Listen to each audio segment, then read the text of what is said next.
Verna Clayton was a single senior citizen. She one day decided to look for companionship on a website that catered to seniors. Sometime thereafter, she suddenly decided to cash out her financial assets. She then went missing in June 2008 in Arizona. Neva Jane Lindley, another single female senior, also went looking for love on the same website. She too suddenly decided to liquidate her financial assets. She was last seen in November 2011 in Las Vegas. Although her ex-husband got emails from a woman claiming to be Lindley, the grammar and wording of the emails made it apparent that it wasn't her. Nancy Ray Hartz had sold off all her belongings, including her home, in a $50,000 cash deal. She then sold her truck to a used car lot. Having become a widow some years back, she still wanted some companionship, so she went on a dating website also targeted towards seniors.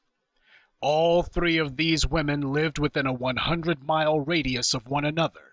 Although they had never met, they would all discover to their regret that white-on-white crime spares no one. June 2nd, 2015.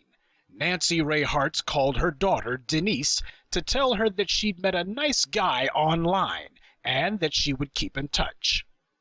That was the last time that Nancy Ray Hartz would ever be seen or heard from.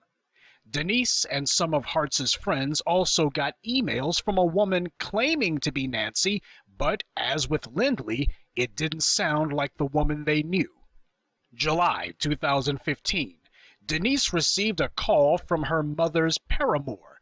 This strange man, who she didn't know, told her that Nancy said that she was sick of her kids and wanted nothing to do with them.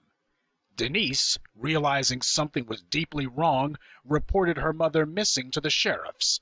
The authorities were not as focused on the case as Denise wanted. About all they did was send out an email to the public asking for any information. So, Denise then hired a private investigator to see if her mother could be located. The PI was able to find out the identity of the man Hartz had run off with, and was able to make contact with this man.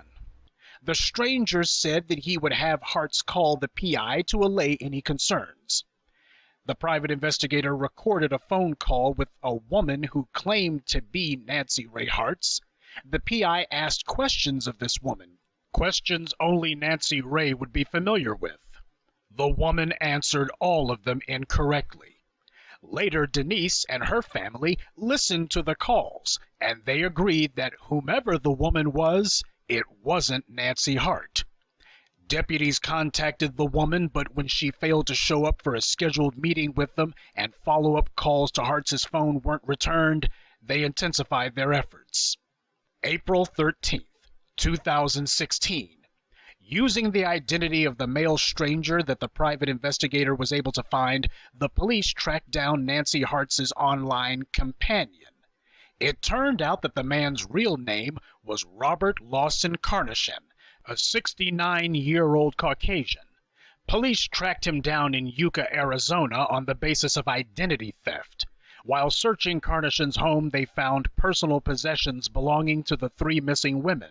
Police also found several fake IDs as well as firearms.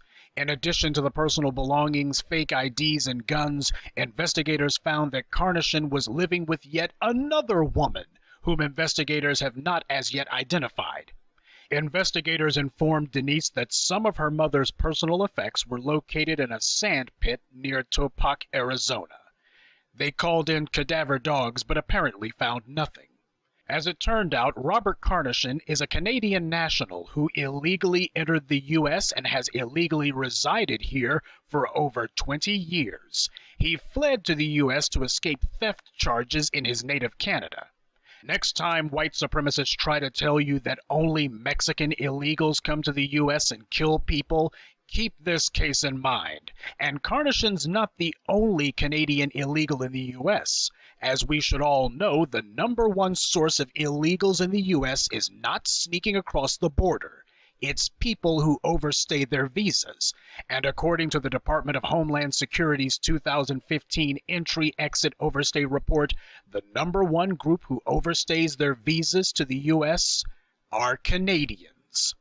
There's a steady flow of illegal aliens who come from the U.S.'s neighbors to the north, but you won't see any of the white supremacists saying to build a wall on the northern border. I guess the Canadians aren't the right color.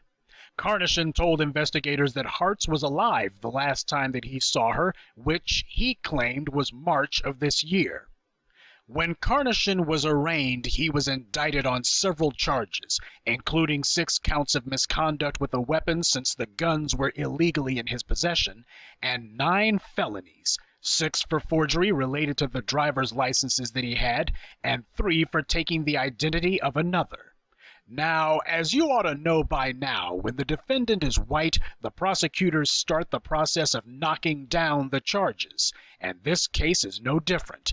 The authorities have already said that even if Carnation is convicted on all 6 of the weapons charges, he would most likely serve the sentences concurrently. So what for a black man would be at least 40 years in prison, for this guy would be a maximum of about 10 to 15. They say that if convicted on the felony charges, those sentences would be served consecutively. But as we all know, that is not going to happen.